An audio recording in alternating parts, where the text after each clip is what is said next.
Hey listeners, Damo here, and I have a big announcement. This trade period, we'll be launching a new podcast unpacking all the SuperCoach relevancy of each move. Helping me along the way with this will be Steve from SDS SuperCoach. The episodes will come out daily and we will analyse every single move. Tune in to the Moving Parts podcast right here on the Footy Mailbag feed this October. You are listening to the Footy Mailbag Podcast with Damo and Clarky.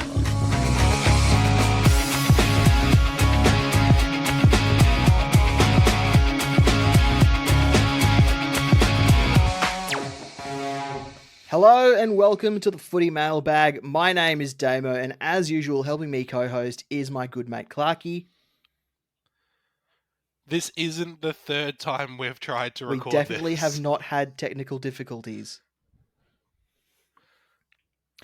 No. This is a crossover episode, so without further ado, from the Falcon Footy Podcast, we have Chris. The technical difficulties were not mine. Definitely not. And also Jesse. I like that I've been looking forward to coming onto the show for ages, and now I've been 3 times. It's good. Each one counts. Don't let them tell you it's not about duration. It's about quality. Now, gentlemen, Damo wanted to bring you on here because we've had Damo on the Falcon before, and as people may or may not know, I am the host of the Falcon. You two are my lovely co-hosts, and we've talked SuperCoach a little bit on that show. We've had Damo on to talk about Fremantle and about footy in general, but we thought it was about time to get you two on the back end of the SuperCoach season to come and talk SuperCoach in a full-blown episode. But before that, make sure you go check out Falcon Footy Pod on all good podcasting platforms. We're out new episodes every Tuesday. Chris, I'm going to start with you. Tell the listeners a little bit about how your team's tracking this year. Anything you've had to do this week. My team's tracking pretty shit ass, to be honest. This week I haven't had to do much because I ran out of trades, so that's always handy. Join me in the river of no trades, my brother. Let yourself float downstream into the ether of other fantasy sports. Floating. No, my team, I kind of have a habit of making a few risky selections at the start of the year and hoping it pays off. One year it did pay off. One year I got up to 3rd overall about halfway through the season and stayed in the top 10 for about 5 or 6 weeks until I made a horrible trade. But this year it did not pay off. So the first half of my season was basically burning through my boosts and burning through trades trying to correct my team. Look, my team has just had its best week on the weekend. I scored 25.86, which was nice. That's huge. Almost cracked the top 1,000 for the round this week, which is good. But yeah, it's been a tough season, but I've scraped into finals in a lot of my classic leagues, which has been nice. So I feel like, much like the Bulldogs, my team's just trying to time their run perfectly. And Jesse, how's your season been? Oh, yeah. Look, not great. I think, like most things in my life, it's been heavily affected by stupidity and bad luck. I've had a lot of moments. Early in the season, I had some good picks. I had LDU. I had Dawson when he was good. Well, sorry, before he got good. And as you may guess from what I just said, I traded them out. So I traded a lot of the good players out and then traded a lot of duds, for lack of a better term, in. So, like, Rankin was going to be like, I have my forward line. This is going to be great. And the next week he got injured and then he got suspended. I don't even know who he's playing for nowadays. My team is an absolute mess. I have no trades left. I have a Ridley injury and I have Reed in my forward line. It's been a disaster. Thank you for bringing me onto your SuperCoach show. So between the 4 of us, we have one trade left, and I am the one with that one trade. And how are we going to use it? Damo, when you put it that way, it's democracy. Let's vote. We all get a quarter of that trade, Damo. Maybe on this episode we decide how I should use my final trade. It's like we've been in a plane crash and Damo has the one ration. The trick is to take tiny bites. We're all lost in the woods and I'm the only one with food. It's either that or we eat Clarky. You could try. At Mailbag, we will continue until round 24 as long as you keep sending in your questions. If the questions stop, so do we. And that's a threat, listeners. It's been a long week because we didn't cover this because it was announced probably the day after we recorded. And it's a bit of general footy chat for this. Katy Perry has been announced as the AFL Grand Final entertainment. That's huge. I actually really love that. And since this is a crossover episode, this is a perfect time to shout out friend of the Falcon. And you know what? Adjacent friend of yours, Damo, because she is a Freo supporter. But our friend Cass Daly on the Falcon predicted that Katy Perry would be a really good get for the AFL Grand Final. She's been guessing it for years, so broken clock twice a day, you know. Yeah, I mean, eventually. How do we all feel about that? I like it sometimes, I don't like it other times. You can say I'm pretty hot and cold about it. Yes. Hey. I saved my good material for this one. I'd prefer if it was an Australian artist. I'm always going to prefer an Australian artist playing at the grand final, but if you're going to get an international act, it's a good one. Her songs are fun, people will get into it. Cool. I mean, I'm there more to watch the game than anything else. Doesn't affect me. You heard it. You heard it here first. Damo, write this down. Jesse prefers Birds of Tokyo to Katy Perry. I mean, I do. Jesse, you're off the pod. Why do we hate Birds of Tokyo? I kind of feel that I said on our podcast when we were discussing grand final entertainment that I don't want to see Australian acts headline the grand final. I'm happy for an Australian act to be like an opener or like something like that. I don't want to see them headline. If I'm going to the grand final, I'm paying a bunch of money. I want to see a good game and a big international name. I just feel like this is such an AFL move that they finally go for a big name international person, and it's at the point that their career is kind of starting to wind down, and she's got an album out that's flopping. Oh, like, to be fair, they're getting a primo in at bargain basement price. That's what it feels like. This is a smart trade in. Yeah. This is a kind of Damo. I don't know how you feel about Katy Perry. Are you pro? Are you anti? From a personal music taste point of view, I wouldn't have gone with Katy Perry. I'm not a huge fan, but in terms of universally, mostly has songs that people will sing along to, she's a good pick. Have any of you been to see Katy Perry live before? Yes, I saw her. Might have been her last tour. I don't know which tour it was. It was about 5 years ago. Yeah, I probably went to the same tour, Chris, and I will say I think this is the greatest get because Katy Perry is a showman. Like, that show was really good. I'm not like a massive, oh yeah, like I've listened to every album, every track kind of thing, but like for me, the showmanship of that big act is the biggest thing about the grand final, right? Like Robbie Williams last year, I don't really like Robbie Williams, but did he entertain us? He asked us to let him, and he did. Brr. Brr. Oh, it's fine when you do it. Exactly. It is. Well, so I don't know. Like I don't know if you agree with me on that, Chris. Like after seeing that show, I was like, okay, like she can put on an act, and that's a really My good. biggest question for Katy Perry is will the AFL ask her to put on a more family friendly show? Because when she did the Super Bowl, it was criticized as being a bit crass, as being a bit, as having a few too many adult moments. But mind you, the Super Bowl is at night, so there's probably a more mature crowd watching it in the US. But will the AFL ask her to put on more of a family friendly show, considering the time slot, considering the audience that she will have, or do you reckon that they've brought her in to be Katy Perry?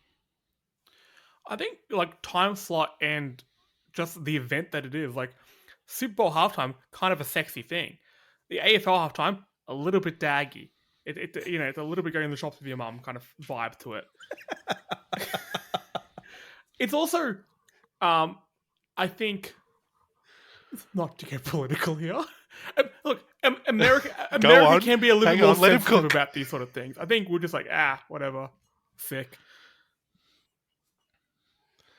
Yeah, like I agree with Jesse on that. Where I don't think I actually genuinely agree on the almost the semi-political point of I think America is a little bit more conservative when it comes to that, and Australia kind of doesn't give a dang. But also, like as a female performer, I automatically assume that she's under way more scrutiny by the pathetic people out there who will judge her based solely on Because that. Meatloaf was sexy, and nobody really, batted an eye about that. Yeah. Everybody was just okay with him being out there. So, yeah, I think this is a good get for the AFL. I think this is going to be a good grand final, and I'd be really disappointed if they let her down either technically or by censoring the set list. They will. But I mean, how long is it going to be? How long is it going to be? Like 10, 15 minutes? That's like 4 songs. It's probably like, what, Raw, fucking whatever that one that's the firework. Hot and cold, and one of her Cold. new songs. I'd imagine she'll probably Yeah. do some sort of medley. I hope that's what they do from taking it from I don't the know, NFL Chris. Super You're Bowl the stuff. one who's gone to her shows. You tell us. It wasn't a 10 to 15 minute long show. I don't know what she does in such a short amount of time. In a way, a concert is just a medley, Chris. It's true. I will say the best part about the show that I went to of hers was, I think it's towards the end, the guitarists like just fly up in the air and the guitars are shooting fireworks and they're like flying in the air. It was fucking awesome. Are you sure this wasn't a fever dream? It Could have been. It could have been. Chris, Nice. Chris, your answer to has anyone here gone to a Katy Perry show? None of us expected. I could say none of us expected you to say yes. And I'm still processing the fact that you've seen a Katy Perry. You're not a Katy Perry fan per se, but you've been to a Katy Perry show and you haven't seen The Matrix and Lord of the Rings. Like, I don't know, for some reason those two things are not gelling in my head properly, and I'm really questioning our friendship. Look, More so than usual. You frequently mock my musical taste, but I actually like a fair bit of pop music. And I don't think it's that much of a surprise that I've been to a Katy Perry show. Fine. You know what, Chris? If you like pop music, name all of them. Katy So I Perry. listened to Chapel Roan this week. Yeah. Proud of you, Chapel Chris. Roan song's sick. Yeah. This Let's- has just become a music podcast. Sorry. Let's circle back to SuperCoach. Let's go through the injuries and suspensions. Top of the list is Jordan Ridley. He has injured his hip flexor, and he will be out for at least 3 weeks. Sean Darcy wasn't listed on the Freo injury report, but has been managing a shoulder issue, just so something to keep an eye on there. Tim Taranto, he has injured his back. He is also a test for this week. Suspended is Nat Fyfe. He's out for a week. There are people who still have him in their forward lines for some reason. And Caleb Windsor, again, not someone else that people have held on to, has injured his ankle and does not have a return date set at the moment. The only thing I know about Caleb Windsor is that the earliest they said in the announcement was round 24. So if you're holding him in a redraft league or just a one-off draft league, it's probably move him on to a free agent. I can't believe this is how I find out that I'm probably going to lose my draft finals. I didn't know that Taranto was injured. Yeah, he got subbed out He's a with test. back spasms against Collingwood. Look, This is what I get for drafting an injury-prone player. Potentially I returning don't- from injury. Oh, sorry, Chris, go. I don't wish injury on any players. I feel bad for those that are injured, but I will just say Go on. I wouldn't mind if Sean Darcy had a couple weeks off. Luke Jackson scores much better when Sean Darcy's not in the team. I wouldn't mind it. Like, let's hope he's not injured. Maybe he just goes on a nice holiday somewhere. That'd be fine. You don't want him to play. Like, accidents happen. Yeah. And it would be a real shame if something happened. Yeah, maybe he stubs his toe and gets turf toe. He's not Aaron knows? Sandilands. He's Sean Darcy. Yeah, but say it. He's a Fremantle ruckman, Damo. He will get turf toe at some point in his career. True.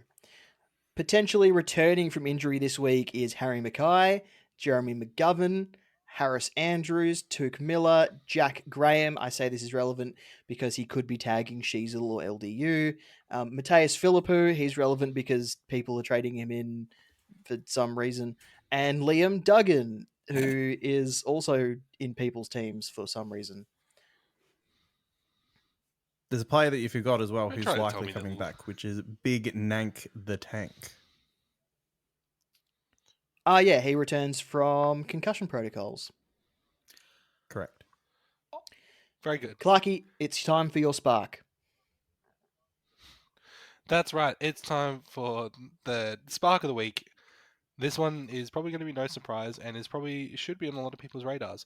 You're looking to finish your team for finals. You're looking for a man who is just doing it. You got 611k to spend on a premium midfielder. You pick up Adam Treloar. You go buy him right now. I've been saying, when people have been asking us, hey, I can pick between blah, blah, blah, blah, and Adam Treloar. I've been saying Adam Treloar for weeks now. Another 146 last week, 3-round average of 141, and he plays Melbourne this week. Can I tell you guys, so I've been playing SuperCoach for 7-8 years.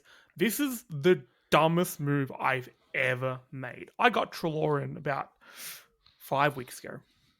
I thought I'll go for a bit of a point of difference. He's going under the radar, absolute gun. And then he got pulled late with a calf injury. And I didn't have time to properly look into it. I just heard calf injury. Treloar has had issues with that sort of thing in the past. Extended periods of time out of the team. So I panic traded Treloar out and got Cripps in. Cripps has been okay. Cripps has been fine. But I have been losing. Over that time, I've lost probably 300 points. So, again, thank you for bringing me onto your SuperCoach show for experts. So dumb. Yeah, look, at least you're still beautiful. Adam Treloar, That's an Clarky's easy spark sell. for this week. He'll be on the traffic light sheet that comes out on Friday. Let's get to the listener questions. Let's do. Multiple people have asked, who is the best Jordan Ridley replacement under 529k?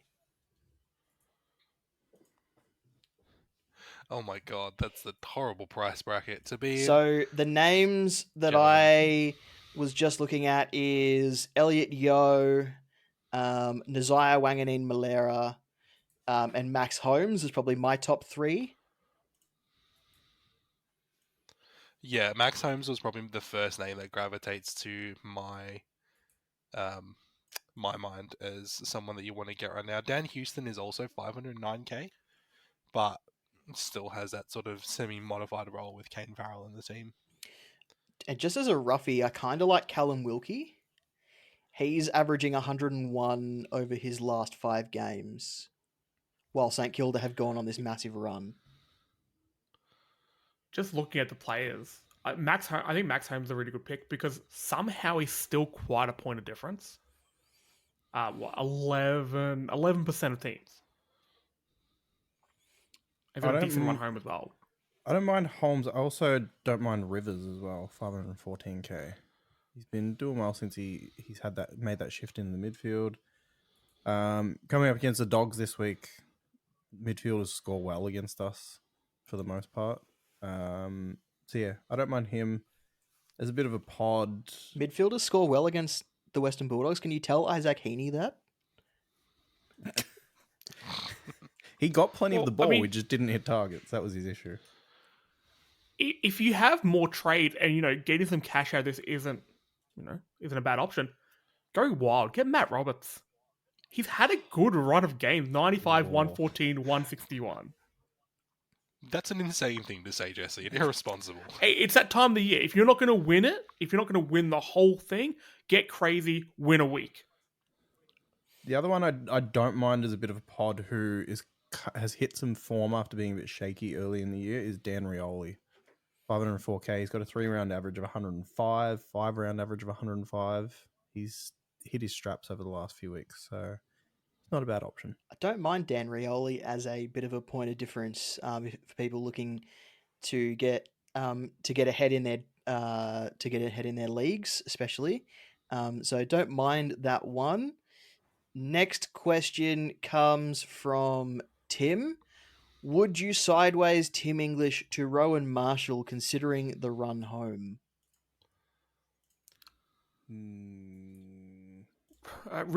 It depends on how many trades you have left. Like if you got like over 5, I'd consider it. Jesus, over 5. Over 5? Who is this magical person? I don't know. Tim has left this open to interpretation. I like Rowan Marshall's current average, but it feels excessive. He's had three good games. He comes up against Brisbane, so Oscar McInerney, Richmond, Nankervis, Geelong, which is a combination of what Something SDK like and that. Blitzarves. Yeah, and then Carlton, which will be Pitney, which I don't think are all necessarily like guaranteed positive matchups. I think stick with Tim English, hold that trade, assuming it is your last trade, and maybe upgrade someone on another line. I think Tim English and Rowan Marshall will be pretty comparable from here. Yeah, just for context, Tim English comes up against Harry Petty and Max Gawn, the best ruck combo in the AFL. Riley O'Brien, Adelaide, Sherry, North, and Briggs, GWS. So I think that's pretty, I think you're right, Damon. Pretty comparable run for not guaranteed to be net positive, but probably around the same scoring. Next question comes from Con. Who would you prefer as an M9 loop player? Clayton Oliver or Jordan Dawson? He owns both, but will be keeping one and trading the other to Elliot Yeo. That's a tough question because they both suck at the moment. Yeah. They both play for loser If I was clubs. putting my vote in, I think Jordan Dawson is the one to keep. I would say the Is same he? thing, just so I know that somebody else is on the Dawson sinking ship with me. I think Dawson's going to be a bit more reliable for the last few rounds. What's Dawson's current average? 99. What's he been scoring at? I'm not. Okay. 0.9. And Clayton Oliver's 86 or so. Yeah, If 86. I remember correctly. So, I think it probably based on the run home, Melbourne have an arguably tougher run. No, it's probably about the same. Yeah, so I don't know, man. Apples and apples. The more I look at it. I'd say Oliver purely because, and this is a complete guess, Melbourne are still technically in the race for finals. Adelaide aren't really. I could honestly see Dawson potentially being wrapped up in cotton wool in the last week or two.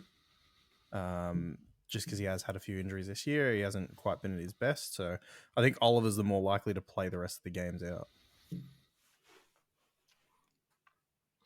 Yeah, I'll probably go Oliver for my money So as well. is it 2 for Dawson, 2 for Oliver? We really need to get a fifth flip a person coin. in here. Someone call Wick. I think Clarky and Chris gave better arguments for keeping Oliver than Jesse and I did for keeping Dawson. So probably keep Oliver, just purely because they made the better argument. But it's much of a muchness, to be honest. Yeah, pick your favorite parent, and whichever one's left over, we'll get to see on the weekends. we'll let you eat candy after bedtime. It's supervised visits. You will not be eating candy after bedtime. Well, Okay. Next question comes from Jeff. 2 trades left, playing for rank and have a full team. Should he keep the trades in the bank in case of an injury, or upgrade the weak F6, which is Mason Wood / Jai Simpkin? Keep the trades for injury. I think this is the time where you will leapfrog people based on injuries, because the competition's so tight right now. I think there's a lot more risk for injury than there has been in past years, because there's about 6 or 7 teams really pushing to squeeze into the top 8, and if they know that there's a chance the players will push hard. They won't wrap people up in cotton wool. They won't rest people. They won't send people off for surgeries and things like that, which means that the risk of injury is high. So I would keep the trades just in case. If you're scoring okay and you're scoring competitively, just make sure that you get your captains right. That's the biggest differentiator, I think. I was going to say use the trades. However, I've changed my stance. Keep the trades purely because Jai Simpkins not in that bad form, but also he has Richmond, West Coast, and the Western Bulldogs for his next 3, all teams that concede to midfielders. So he's not the worst player to have. And looping him with Mason Wood is actually a nice combo. And as somebody who ran out of trades and then got the Ridley injury and is now hoping that either Toby Pink or Will Dawson get named, you don't want to be in that situation. So best play safe. Jeff also says the Lord of the Rings Battle for Middle-earth 2 talk on the last episode was incredible. Thank you. It was amazing. I downloaded that game again and I'm going to play. We can talk more Lord of the Rings if you guys want. I'm good. I'm moving on. Next question comes from our Google form. They did not leave their name. Hey guys, got a bit of a dilemma. There's no option to leave. Got to trade out Fisher and only have 490k in the bank. My other forwards are Heaney, Flanders, Zorko, Caldwell, and Curnow. He's looking at Hogan, Daniels, I'm assuming Brent Daniels, Wood, Toby Green, Cam Rayner, or Jeremy Cameron. Who do you guys reckon is going to be the best on the run home, or is there anyone else that I'm missing? Jesse Hogan is spicy because he's going for a Coleman. He's within 3 goals of Charlie. And let's be honest, Carlton stinking it up a little bit right now. Just a little bit. And that could be bad for Curnow. So I don't know, man. I think there's potential for Hogan to kick bags in the next 3 games to try and really make up that ground. But I also have a soft spot for Brent Daniels. I own him in the keeper league, and he is just solid. How much money did you say he has? 490k to spend. Go spicy. Go Tracy. That's what I was going to say as well. GWS, Port Adelaide. I was going to say, I don't mind go Tracy. He's going to score 15 goals against Essendon this weekend, so you know you're going to get a good little boost there. I see him scoring well against all these clubs coming up. Point difference? It's the time of the year we get to get weird. Cam Rayner's the obvious in-form one. His last 3 have been huge. But I don't know if he does well against St Kilda. St Kilda are restrictive to opposition mids. I know he kind of rotates. GWS, Collingwood, as an Essendon supporter, I can tell you that Saints are the greatest team ever to play the game. I feel like at some point Rayner's going to just drop back down to a 60. He's that type of player. So I feel like if you bring in Rayner, you're basically just points chasing at this point. What has been the cause of Rayner suddenly becoming good again?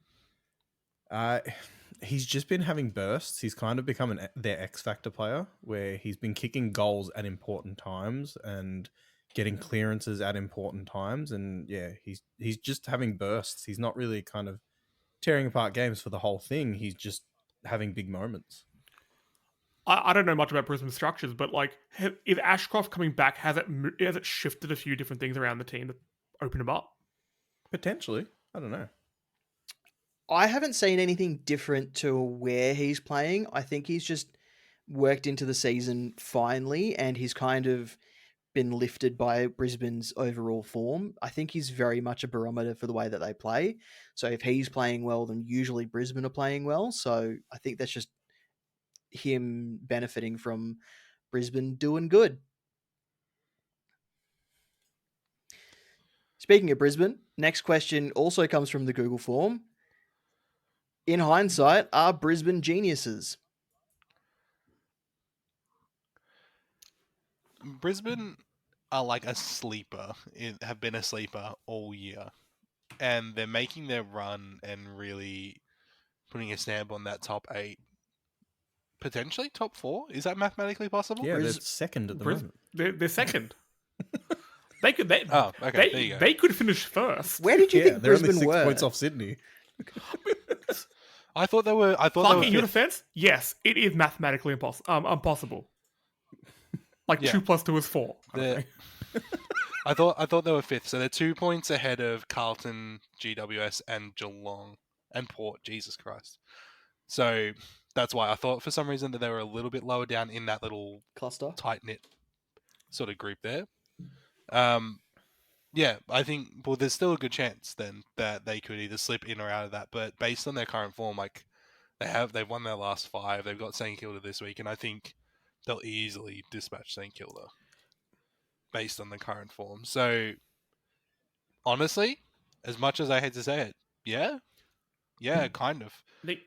With how the ladder's been lately, with a lot of the teams who should be putting up a much better fight falling apart, a lot of teams have kind of slipped up the ladder a bit further than they should have. But Brisbane have actually shown the form. Like you said, last 5 in a row. No matter what every other team was doing, they were going to be moving up that ladder. They look good. I don't know how good a form Cam Rayner is until I've started looking into his numbers right now. Brisbane Fremantle Grand Final. Jesus. Also in the Google form, did Sydney make the rookie error of timing their run too early? If only there were 2 podcasters who thought about this 7 to 8 weeks ago. I think they did. I think teams worked them out. Everyone was saying, "Oh, we're getting Mills and Parker back in, but he's normally the sub." But more so getting Mills back, is it going to ruin the state of the team? I don't think it's as simple as that. But do you think that kind of has happened a little bit? I mean, the timing is there. The timing's. I don't know. I think it's hard for a team to sustain success for 24 rounds. And Jesse, you'll know this as an Essendon supporter. Having that extra round really makes a difference in tiring teams out. So you beat us once this year. You don't have to beat me twice. I think this is probably just a little bit of, they're really exciting, they're really talented, but I think Sydney are a lot younger than we tend to remember based on their game plan being so well executed. So maybe there's a little bit of fatigue going there, but also maybe this is bad because they're sort of chilling out a little bit just before finals. Some teams will have a mini preseason before entering finals, and it results in a bit of a form slump.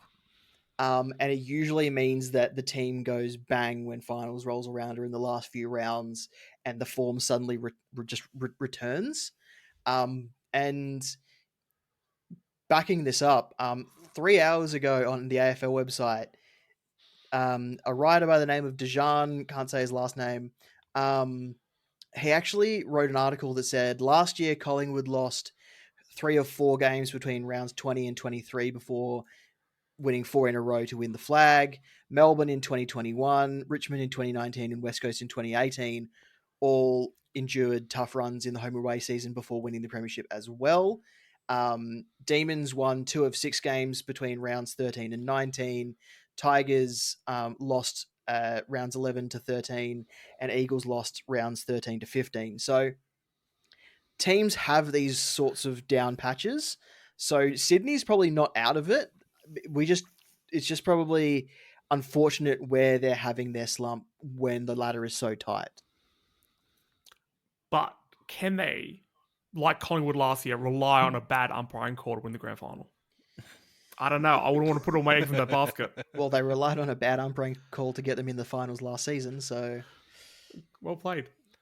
Oh, that's a good call. Got him. Yeah, get him. Cancel Sydney. Next question. This comes from our good mate Peter. If you could change one thing about SuperCoach, what would it be, and why is it the 330-point cap? No, but what would you change? I'd like to be better at it. Is that an option? No, that's not changing It's changing SuperCoach. me It's changing as a you. person. I think Oh, you did I have a think there follow-up. needs to be like you make a trade and says, "Are you sure?" And then it like asks you again, like, "Have you had a drink tonight?" And it's like, "Are you sure?" Do that a few times. Like, I need a few checks and balances. Maybe my trades get reviewed by an independent third party before they go through officially. That would be good. Yeah, send it through to VAR. I don't know if I'd necessarily change something, but one thing I'd like to see is I'd like to see them really invest in the draft aspect of the app / website. We're in multiple dynasty leagues, and over the years we've just run into issues kind of constantly, and then we end up with kind of members of the league kind of complaining that we should go to a different platform, and it just feels like they've kind of added draft in and just left it, and I'd love to see them really invest in that and kind of just heighten the experience for people. Yeah, I like. Fortunately very enough, funny. because of the work with Jock Reynolds and the fact that we've worked very closely with the blokes at Herald Sun, we've got access to Pete, who runs the platform, and we can go take issues straight to him and he'll fix it. But there's 180,000 people that play Supercoach who don't have that access, who play draft and get sick of it because of all the issues that it has. So do they change Supercoach draft to another website or another platform so that it's easier and people can choose which website they sign up to, or do they work something out that where they just one year they don't make any changes to the classic version and all the work does go into improving the draft? Like, I completely agree that the draft needs improving. For classic, I don't know if there's anything that I would improve that doesn't make it too easy. But yeah, I definitely think investing in the draft, which is where people seem to be like gravitating towards now, would be really good for the platform.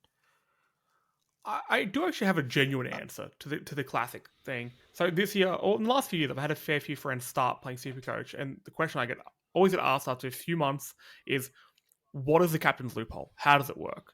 And I feel like everyone who's played Supercoach for long enough knows what the captain loophole is. They know how to do it. But entering into it, it is a bit of an odd concept that does take a little bit getting used to. I wouldn't mind if they just say, look, everyone's doing it. Why don't we just make it that you can turn your vice captain into your captain when you want to, as before the captain plays? Kind of gets rid of that little barrier of entry to it. I mean, everyone's doing it anyway. Like, is it going to affect the established players that much? Probably not. Is it going to make it a little bit easier for the newer players to think about everything else rather than working out, okay, do I have an injured player or a non-playing player, blah, blah, blah. The only thing I would say about that is every preseason they do release free beginners guides that people can read, and they're available all year long and get updated all year long every time there is a change. So it's not hard to find the answer, especially from the official source. It's not so much hard to find the answer, but it is just a really janky way of going about it. Like, if they're going to be that upfront about it, it's like, this is something you could do. This is a loophole that you can fully exploit. Make it just a bit more easier, a bit more accessible, less thought. So this is blasphemy, but I also play the other AFL fake sports scoring platform. No, you can. Which I won't say on the show. We're not paid by SuperCoach. I can. He plays AFL Fantasy. Oh, awesome. Excellent. I play AFL Fantasy. AFL Fantasy's app sucks. Yeah, it really does. And it's not completely unusable, but it's borderline, right? And I think what SuperCoach does really well is that the interface, for the most part, is quite intuitive, given the amount of information that's on it, that requires people to look in. I think one of the main focuses of SuperCoach, and this applies to both Draft and Classic, is that they need to continue to capitalize on the fact that their app is probably the leader in both design and user experience. So there are just those little things, like maybe the captain's loophole is one of those things, Jesse, but also for me it's like, oh hey, I've got all these little notifications, but do you know how hard it is to find out exactly how long an injury is on the mobile app? right? And that's just a small thing that just needs to be tweaked, right? Adding a consistent dark mode for people with visual impairments. For me, using the light mode on desktop is unreadable because of an eye condition that I have. So I had to go and download that plugin that was on Chrome and have it so I have the option to toggle between light and dark mode because I can't read it when it's light text and light background. Like, I just physically can't. So I think that's probably the biggest thing is that I would change, is just to make sure that their focus isn't on messing with the game too much. Like, I think people went off their nut about the 44 trades at the start of this year, but look at where we are now, right? The season's been really competitive. It's gone off without a hitch, and nobody cares about how many trades you had at the start of the year because most of us have fucking 0 right now. Like, you know, so really focusing and doubling down on those kinds of things to make sure that the users can still experience it in the most intuitive way possible is probably all the changes I'll be. I really hope that the Heralds on SuperCoach guys put together like a TikTok compilation of all those people who were just sending them abuse about the 44 trades at the start of the year, and then their tweets now being like, "Fuck, I've got no trades left." Just compile them, put some music over it. It'd be beautiful. DOS, if you're listening. And we know DOS does listen, so he might actually do it. General footy question, also from Peter, probably aimed at Jesse. How long will Essendon's finals winning drought last? Who's vetting these questions? This is ridiculous. 1,000 years. 1,000 years. No, longer. The sun will burn out before we win another flag, or a final, or maybe even a game. You've got me at my lowest. But I don't know, 2 years. But it's really difficult for Essendon since they've got the next Max Gawn as well in Sam Draper. Oh, yeah. Clarky. With the amount of shit going in your club, I'm not going to get into it. Just saying. There's been some upheaval. Yeah, what's your excuse? Drugs. not Brad Scott. Drugs. 10 years ago. We're not on them anymore. Get back in the gear, boys. Same. Whatever it takes. And that's all of the questions for this week. Look out for our traffic lights in your feed on a Friday. If you don't know what our traffic lights are, we'll grade some players each week and they will either be awarded a green, yellow, or red rating. Green indicates a good pick, yellow is a watch or a hold, and red is a trade or a void. And a player could earn their rating for several reasons, including but not limited to scoring potential, job security, price point, reliability, or injury status. Jesse, I'm stealing your segment from the Falcon and we're going to do a quiz. All yours. Hey. So how it's going to work is I've got quiz music 7 questions and you're all going to answer 2. So you're going to pick a number between 1 and 7. And if there is a tie, we will use the remaining question as the tiebreaker question. Chris, pick a number between 1 and 7. Chris has got to go first with every Chris- decision. Right. Chris deserves it. I'm coming on this show more often than our one. 3. What has been the most expensive price on a player this season?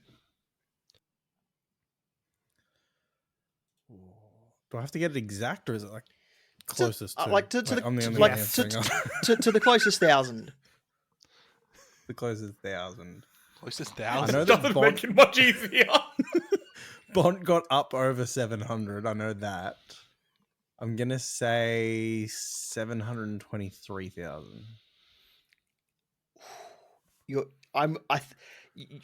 We'll decide as a group if he gets this. So No. Marcus The other two are Bontempelli. competing against me. No, So don't even Marcus explain it. Bontempelli was 724,800 sounds like he's wrong. to start, and that is the most expensive Oh, player come this on. year.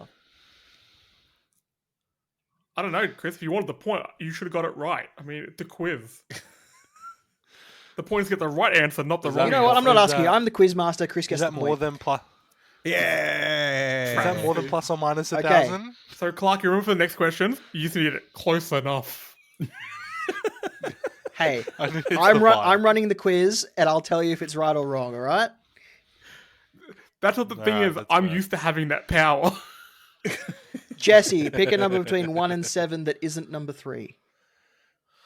I'm going to pick 4, but let's face it, you may give me question number 5 at this rate. Question number 4. Okay. Which player has quiz had got the hostile best immediately. price per point game this season? Oh my god. Which player has the best per point game this season? Matt Roberts. Incorrect. The answer is Sam Closey. He scored 124 in his second game, priced at Second game. 102,400, which was 825.80 per point. Well, Not close enough, Jesse. I'm scared. I'm going to pick number 5, Number Damo. 5. Okay. And may God have mercy on my Aaron soul. Norton scored the lowest score this season with a -3, but it was injury affected. What was his time on ground percentage for that game?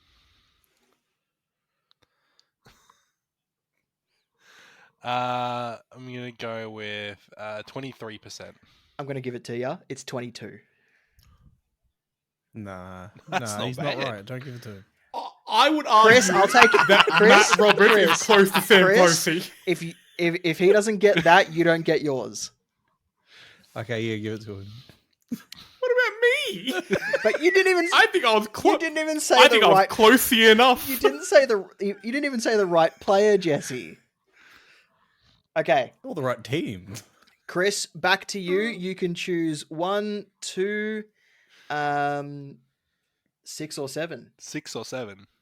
I'll go 2. Who scored a 108 on debut this season?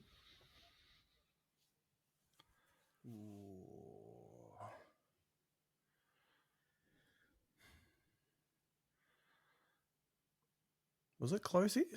This is good content. Is that your answer? Yeah, Closey. Correct. Yes. I was closey enough, Jesse. So Download Sam Closey facts. I was almost not going to say it because I was like, surely he's not the answer to 2 questions. I love that Chris said, "Is it Closey?" And then Damon was kind of like, "Is that your answer?" for those listening, I was nodding on camera.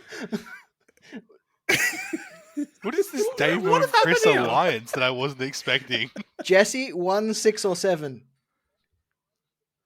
7. And also, Damo, I think you're looking very handsome today. Ruck hard ball gets. Which player fuck is me. currently leading in that stat this season? Rock hard ball gets Tristan Sherry. Wrong. Kieran Briggs. Close enough, they're both Ruckman. They're both over 200 centimeters tall. Exactly. Clarky, 1 or 6. Hit me Who with has number scored 1. the highest individual SuperCoach score in a game this season? Oh, for fuck's sake. I want to say.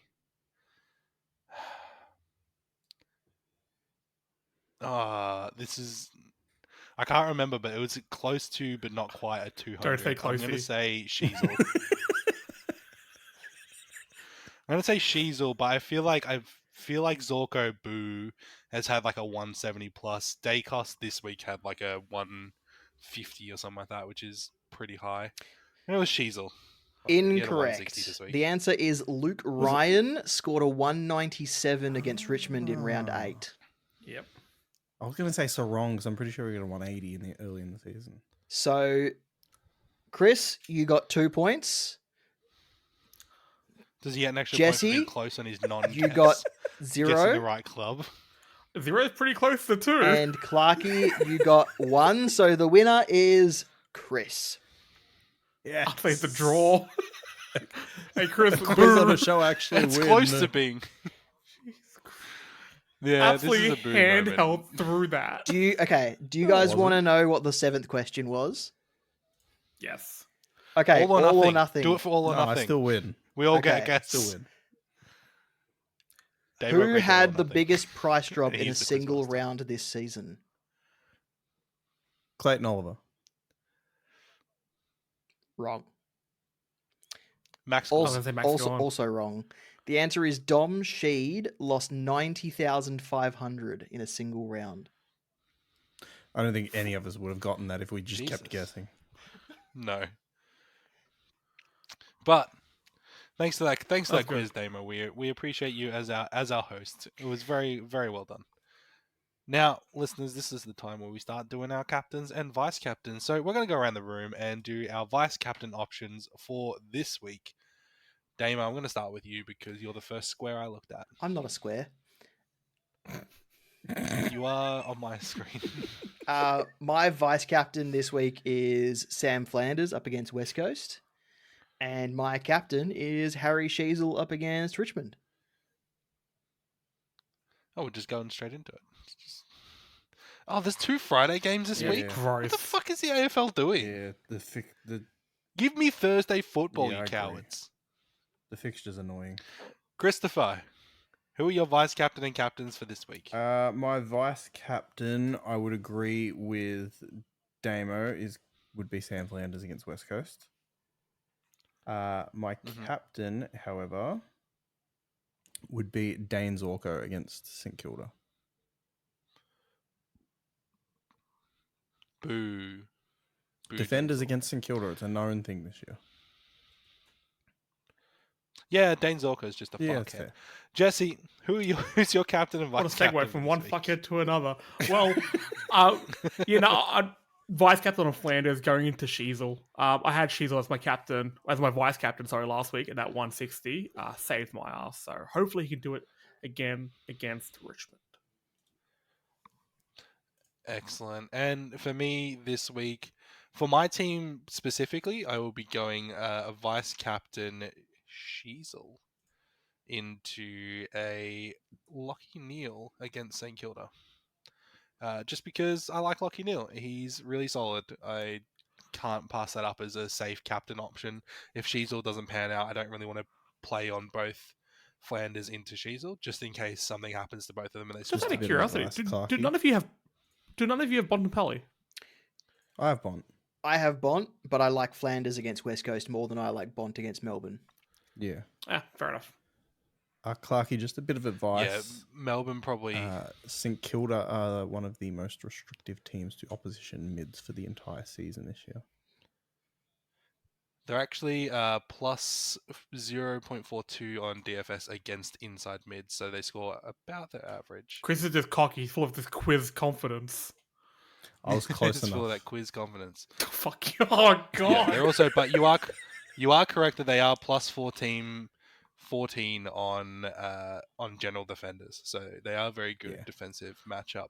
Now, listeners, if you don't have our teams, which you probably don't, I would say this week I do like Adam Chalklaw against Melbourne. Melbourne give up.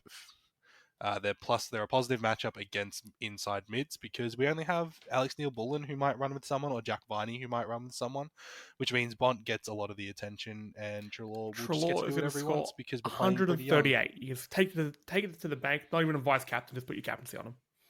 And just to indulge myself, I like all of the Freo midfielders against Essendon. Whoa. So, All right. You felt that. You felt that. I think if we're going to go through the general options from some other games, I think the Geelong Crows game, you could probably look at maybe a Max Holmes, maybe for that one if you were feeling spicy at GMHBA, or a Tom Stewart if you have him. Tom Stewart's been doing pretty okay since his move into the midfield. And I will just give a warning as well. I'm hearing rumours that Grundy could be an out this week. So just keep that one in mind. Yeah, apparently he's been flagged for arrest at some point before the end of the season.